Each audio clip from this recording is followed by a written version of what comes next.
Então, Mateus capítulo 6 começa com uma advertência para vos guardar, nos guardarmos de dar esmolas diante dos homens para sermos vistos. Uma coisa bem curiosa, que hoje em dia as pessoas quando fazem o bem se postam ou querem ser vistas. Na verdade, às vezes dividimos a nossa vontade de fazer o bem pelo bem e fazer o bem para ser reconhecido, esperar alguma coisa, e isso já é errado. Quem faz o bem em si, a recompensa vem de Deus. E não devemos esperar a recompensa dos homens, quanto mais nos mostrarmos ou darmos a entender que estamos a fazer o bem. O bem é tão oculto quanto o mal. Quando alguém faz mal, geralmente, muitas das vezes, na sua maioria da intensidade ou dos casos, as pessoas fazem ocultamente. Falam atrás, fazem atrás, aconselham-se atrás, arquitetam atrás, mas o efeito é bem notório. Assim é o bem também. É uma coisa difícil de se crer nos dias de hoje, mas essa é a verdade. Quando se faz o bem, não se toca a trombeta, não se demonstra, não se dê a entender. O bem se faz ocultamente. E Deus que está vendo no oculto, Ele recompensa publicamente. Esse é o bem. Diz, quando deres esmolas, não faças tocar trombeta diante de ti, como fazem os hipócritas nas sinagogas e nas ruas, para serem glorificados pelos homens. Mas quando deres esmola, não saiba a tua mão esquerda o que faz a tua direita. Não é? Para que a tua esmola seja dada ocultamente. Vê só, para que a tua esmola seja dada ocultamente. E o teu pai que te vê em segredo te recompensará. Ou seja, é assim mesmo, é importante, necessário é que seja ocultamente. Se falhar, se sair desse alvo, então você não está cumprindo com a palavra. Não importa quanto você deu, se o que você deu, deixa de ser uma obra de caridade diante de Deus. Deixa de ser automaticamente. E quando orares, não sejas como os hipócritas, pois se comprazem orar em pé nas sinagogas e na esquina das ruas para serem vistos pelos homens. Em verdade, já receberam o seu galardão. Quanto a isso, é uma coisa... A oração, no meu ponto de vista, é um fortalecimento de si próprio. Quando alguém ora, consegue ter um autocontrole de si mesmo. A oração e jejum, não é? A pessoa consegue ter um maior controle da sua própria áurea e da sua reflexão mais profunda, porque quando nós confessamos, que a palavra confessar é dizer a mesma coisa, geralmente as coisas que nós fizemos, as coisas que nós pensamos, agimos e que não vão de acordo à palavra, então nós conseguimos nos concentrar naquilo que nós mesmos nos descuidamos de fazer, de ver, de pensar ou de ouvir. Então nós, naquele exato momento, nós espiritualizamos isso e mandamos para fora. É isso mesmo. E orando não useis de vãs repetições como os gentios, que pensam que por muito falarem serão ouvidos. Não vos assemelheis, pois, a eles, porque o vosso Pai sabe o que vos é necessário antes de vos pedirdes. Não é? Às vezes as pessoas, nós geralmente pensamos que orar bastante é sinônimo de que nós estamos a forçar uma aproximação a Deus. É uma forma de chamar a atenção a Deus. Mas o que Deus quer, na verdade, o que Deus requer de nós, conforme diz aí uma brochura antiga que eu via pelas ruas, é adoração verdadeira. Quer que nós andemos somente na palavra. Cada palavra, cada gesto, cada coisa nossa é diretamente proporcional à obra de Deus, não é? Então, tudo o que a gente disser tem a ver com Deus. Por isso dizem que Deus não existe até alguém apresentar. Tá vendo? Quando dizem que Deus não existe, não é que não exista, Deus existe. Mas quando dizem até alguém apresentar, ou seja, tem a responsabilidade do homem em si de se posicionar na palavra para que os demais consigam ver Deus nele.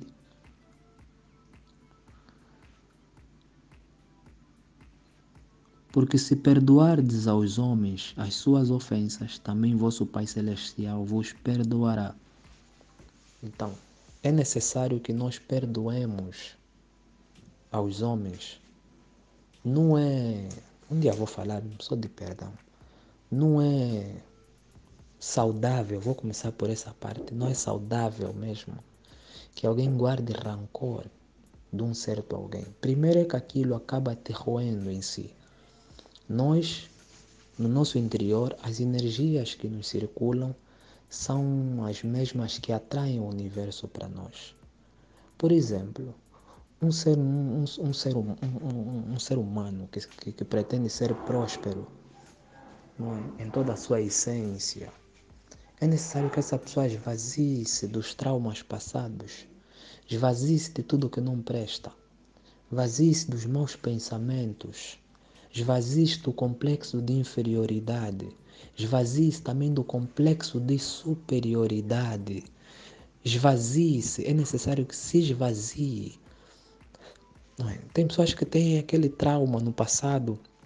A professora dizia que é burro, que é isso, que é aquilo, e ficou com aquilo até hoje. E isso, de certo modo, prende o desenvolvimento do indivíduo. A prosperidade é necessário que nós nos perdoemos, que nós perdoemos os outros, para que Deus nos perdoe. Tudo que nós pensamos, tudo que nós sentimos, tudo que nós achamos, os nossos limites, tudo que está no nosso interior, afeta no exterior. Diretamente. É necessário então que nós nos livremos de mágoas, que são uma das piores coisas. Primeiro é pela saúde, segundo é mesmo pela espiritualidade. Quando você se livra de mágoas, livra do passado, coisas que já passaram, coisas que já não existem. Ele me feriu, ela me fez, você não sabe quem ela é, você não sabe, você sozinho está a se matar, você sozinho está a se prejudicar, você sozinho está a se apodrecer em si mesmo. Se calhar a pessoa, entende? Devemos nos perdoar a nós mesmos, perdoar os outros, para que então também possamos ser perdoados. Se, porém, não perdoardes aos homens as suas ofensas, também vosso Pai vos não perdoará. É uma condição. Queres que Deus te perdoa? Perdoa também. Perdoa primeiro. Tens de perdoar primeiro, para que Deus te perdoe. A não ser que não acredites em Deus. Mas se você acredita em Deus, sabe que Deus existe, se sabes que realmente Deus existe, então você volta na palavra, nessa mesma palavra, e se posiciona nesta mesma palavra. Quando jejuares, unge a tua cabeça e lava o teu rosto, para que não pareceis aos homens que jejuas. Não ajunteis tesouros na terra, onde a traça e a ferrugem consomem e onde os ladrões minam e roubam. Uma das coisas que na vida tem é a incerteza. Por exemplo, gente que a gente viu ontem, que eram os tais, hoje não são ninguém. Gente que hoje, que ontem não era ninguém, hoje são alguém. E vice-versa, e assim vai, não é? Então, a vida é um desequilíbrio. Tem pessoas que simplesmente trabalham toda a vida, ganham e juntam. E às vezes chega alguém do nada e mata essa pessoa, assalta e acabou a vida. Então são coisas sem valor, que nós demos valor, principalmente o homem não espiritualizado. Dá muito valor às coisas, assusta-se com as coisas, acha que é muito importante, que isso faz alguma diferença. Não, isso estimula a ilusão e pessoas iguais, de iguais modo, iguais fé, posso assim dizer, aquele igual modo, aquela mesma forma de percepção de vida, apoiam e dá-te aquela sensação de que é uma grande coisa, mas não é exatamente nada. Não é absolutamente nada. Já ouvi algumas vezes, principalmente de ontem para hoje, que tu compras a melhor cama, mas não compras o sono. Pagas os melhores médicos, mas não te tiram os traumas interiores, o que tu pensas, o que deixas. Ou seja, na vida tudo o que é importante não se compra. Então, para que a pessoa ter tanta pega? É necessário ser muito inocente para não perceber que essas coisas não são absolutamente nada. Entendemos que morreu um príncipe no Dubai, deixou barras de ouro, deixou tudo, e ele morreu assim mesmo. Não levou absolutamente nada.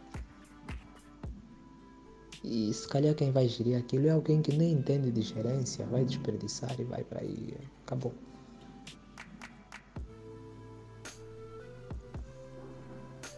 Mas ajunteis tesouro no céu, onde nem a traça nem a ferrugem consomem. Como é que vamos ajuntar tesouros no céu? Como? Como é que se junta tesouro no céu?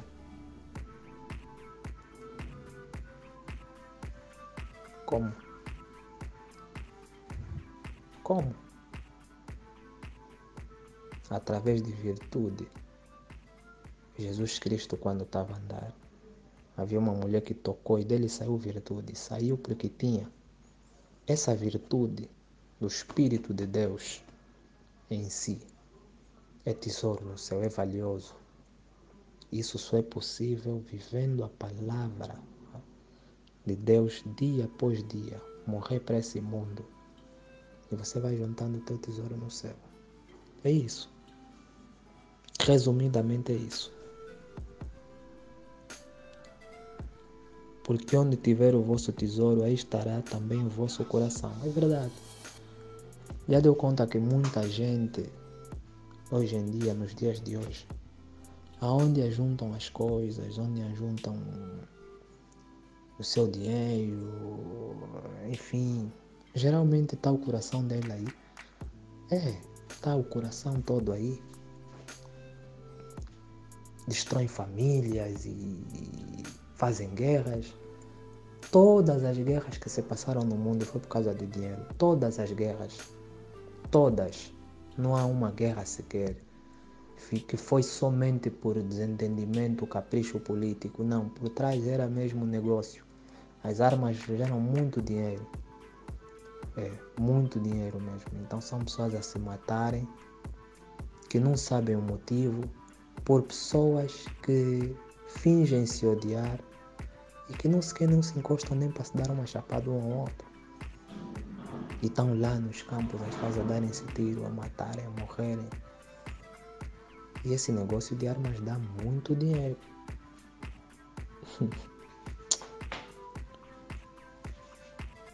A candeia do corpo são os olhos. De sorte que se os teus olhos forem bons, todo o teu corpo terá luz.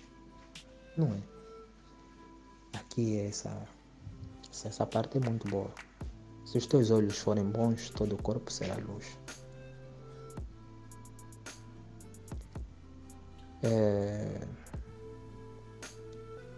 Eu digo sempre, a Bíblia nos chama à originalidade, nos chama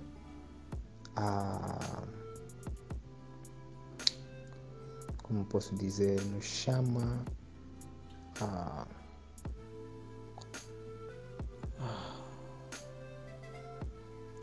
uma palavra, posso assim dizer o caminho mais correto, mas há uma palavra. Se os nossos olhos, se eles passam a ver coisas más, eles contaminam o nosso pensamento. Contaminando o nosso pensamento, isso vai no nosso subconsciente. O nosso subconsciente só obedece. Passamos a pensar em trevas, a ser trevas pelo corpo inteiro. Então temos que ter cuidado até com aquilo que vemos, nem até com aquilo que vemos, porque é importantíssimo. Se porém os teus olhos forem maus, o teu corpo será tenebroso. Portanto, a luz em ti que há se forem trevas, quão grandes serão as trevas? Ninguém pode servir a dois senhores, porque ou de odiar um e amar o outro, ou se dedicará a um e desprezará o outro. Isso no dia a dia é visto. É visto no dia a dia. Por isso vos digo, não andeis cuidadosos quanto à vossa vida, pelo que haveis de comer ou pelo que haveis de beber, nem quanto ao corpo, pelo que haveis de vestir. Não é a vida mais que o mantimento e o corpo mais que o vestido.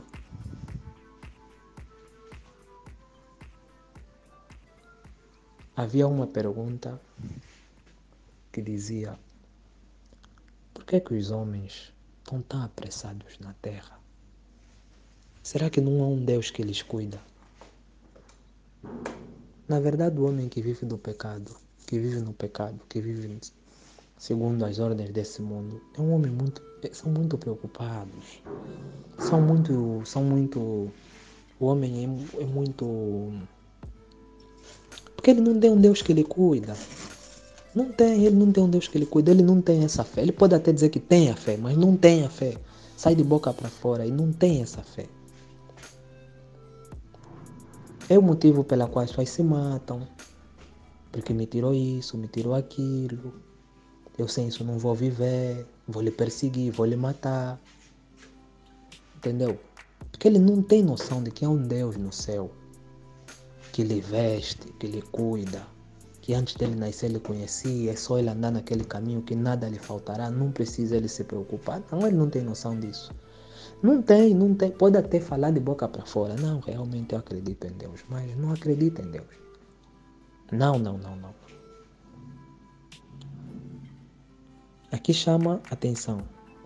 Olhai para as aves do céu que não semeiam, nem cegam, nem ajuntam em celeiros. Ou seja, não têm poupança. E o vosso Pai Celestial lhes alimenta.